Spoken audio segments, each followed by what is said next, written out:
Κάνουμε μια παύση στα πολιτικά και επανερχόμαστε από της αυτοδιοίκησης και θα έρθουμε τώρα και σε θέμα που η αλήθεια είναι ότι αφορά και το δικό μας Δήμο αλλά και τους εδώ γύρω των Βορείων. Είχαμε το ρεπορτάζ προηγούμενες μέρες από το Διοικητικό Συμβούλιο της ΚΕΔ, όπου τέθηκε παρουσία και του Γενικού Γραμματέα εκεί, του κ. Χρυσάκη, από το αρμόδιο Υπουργείο για τα ζώα συντροφιάς, και έχουμε και εδώ στα βόρεια προάστια ένα θέμα, δημοτικό καταφύγιο. Έτσι ακριβώς, την δημιουργία του, που χρειάζεται βέβαια και χρήματα, χρειάζεται και διάφορα άλλα.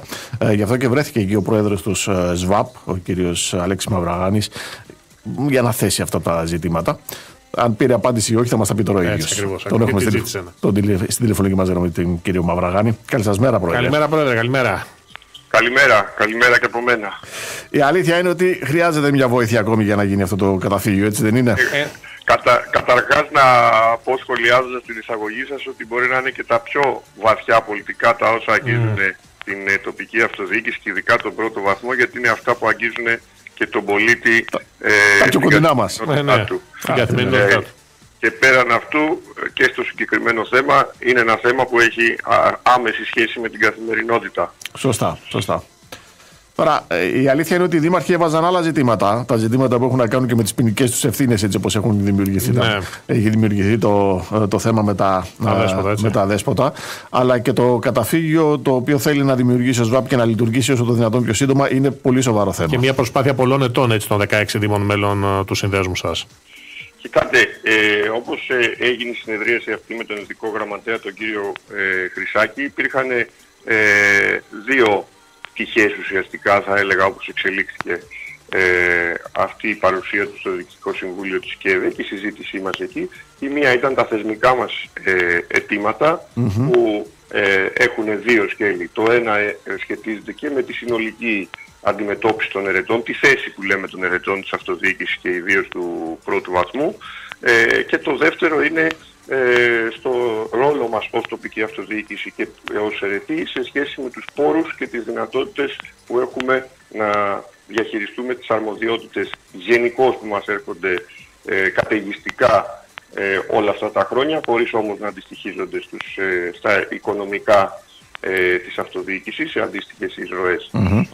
Το άλλο κομμάτι, πέρα από αυτά τα δύο σκέλη που μας αφορούν ούτως ή άλλως και τα λέμε στη διάρκεια των ετών και ελπίζουμε, και το τονίζω, μέσα από τον κώδικα της αυτοδιοίκησης και τα δύο θέματα που είπαμε να βρουν είτε τη θεραπεία τους είτε να αναβαθμιστούν, τουλάχιστον το ποινικό κομμάτι να φύγει από τις πλάτες των ερετών μέσα από τον κώδικα άμεσα φέτος, αυτούς τους μήνες που διανύουμε μέχρι να ψηφιστεί στη Βουλή, και θα φανεί και από τις διαβουλεύσεις που θα έχουμε το επόμενο διάστημα, επόμενους 1-2 μήνες μετά τις θερινές διακοπές του Αυγούστου, αλλά και οπωσδήποτε να υπάρξει μια αναβάθμιση σε σχέση με την αντιστοίχηση αρμοδιοτήτων και οικονομικών. Στο δε θέμα της διαχείρισης των αδέσποτων, πρέπει να σας πω, αν δεν ήρθε στην κουβέντα τη δικιά σας εδώ, ότι μέσα πάλι αναδείχθηκε στη συνεδρίαση ότι είναι υποδεκαπλάσια η χρηματοδότηση και πολλές φορές και παραπάνω, ειδικά στους μεγάλους σε μέγεθος επαρχιακούς δήμους,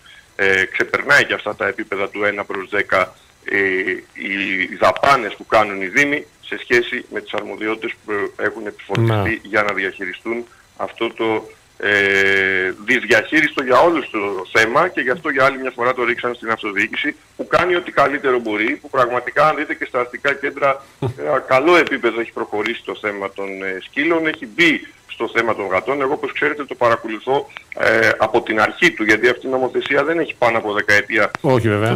Φύγαγε μέσα και το πήρα από το Αγροτικής Ανάπτυξης και το έφερε στο εσωτερικό, οπότε πάνω στους δήμους κατευθείαν, και ειδικά την τελευταία πενταετία και λίγο παραπάνω, που έχει γίνει όλη η τελική διάρθρωση με τις λεπτομέρειές της και με το βάθος που έχει αποκτήσει, θέτοντας αποκλειστικά τους δήμους, δυστυχώς αποκλειστικά τους δήμους στο επίκεντρο, χωρίς καμία ουσιαστικά ή με ελάχιστη οικονομική συνεισφορά σε εποχές που ούτως ή άλλως είναι πολύ χαμηλά τα οικονομικά τους. Έτσι, και κάνετε ό,τι μπορείτε και υπερβαίνετε δυνάμεις και τα ακούτε από πάνω. Έτσι ακριβώς. Και υπάρχουν και ποινικές ευθύνες. Οπότε αυτά πρέπει να ακουστούν, πρέπει να υποθούν. Γι' αυτό ήθελα και εγώ να ενώσω τη φωνή μου με τους συναδέλφους ερετούς όλη την Ελλάδα. Τώρα, για το καταφύγιο καταφέρατε να πάρετε κάτι? Για να έρθουμε λοιπόν στο θέμα του διαδημοτικού κοινοκομείου του Συνδέσμου Βιώσιμης Ανάπτυξης Πόλεων, που είναι ένα κέντρο προσωρινής φιλοξενίας των αδέσποτων, με την έννοια ότι εκεί εμείς δεν έχουμε ένα χώρο αυτών των περιπτώσεων που έχουμε δει σε ορισμένες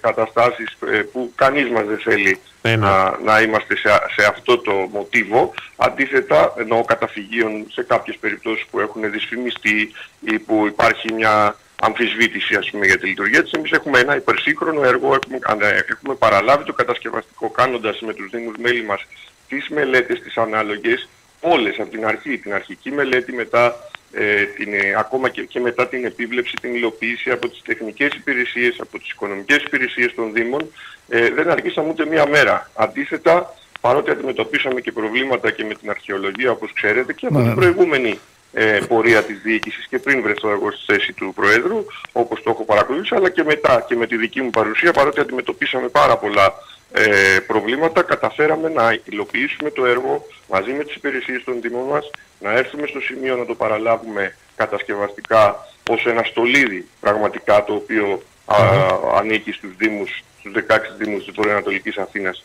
και Αττικής, στο ΣΒΑΒ, στο Σύνδεσμο Βιώσιμης Ανάπτυξης Πόλεων, να είμαστε έτοιμοι να μπορούμε να μπούμε από κατασκευαστική πλευρά λοιπόν με το κλειδί, με όλη τη μάχη των υπηρεσιών μας και χωρίς καθυστερήσεις, και να έχουμε το υπολοιπόμενο ζήτημα του κτηνιατρικού εξοπλισμού, το οποίο υπήρχε η δέσμευση ότι θα ενταχθεί και αυτό και δεν μπορεί να βαρύνει και αυτό ανάμεσα σε άλλες δαπάνες που είπαμε και προηγουμένως σε αυτό το θέμα της διαχείρισης αδέσποτων στους Δήμους. Πρέπει να καλυφθεί από το Υπουργείο Εσωτερικών, τέλος πάντων από το κράτος, από την πολιτεία, είναι από το Φιλόδημο, είτε είναι από άλλο εργαλείο, και να μπει σε λειτουργία άμεσα, το συντομότερο δυνατό. Άλλωστε αυτό πράγματι χρηματοδοτηθεί ο κτηνιατρικός εξοπλισμός και ένα βαν που το έχουμε περιορίσει σε αυτό το επίπεδο, γιατί υπάρχει και ένα θέμα του αποτεφρωτήρα, το οποίο το αφήνουμε και πιο πίσω ως μια καλή θέληση από εμάς, ότι θέλουμε να μπούμε τώρα. Ναι, να λειτουργήσει άμεσα. Μέσα σε ορισμένους μήνες, αν το αποφασίσει η κυβέρνηση, εμείς πράγματι θα μπορούμε να μπούμε σε λειτουργία, αν χρηματοδοτηθεί,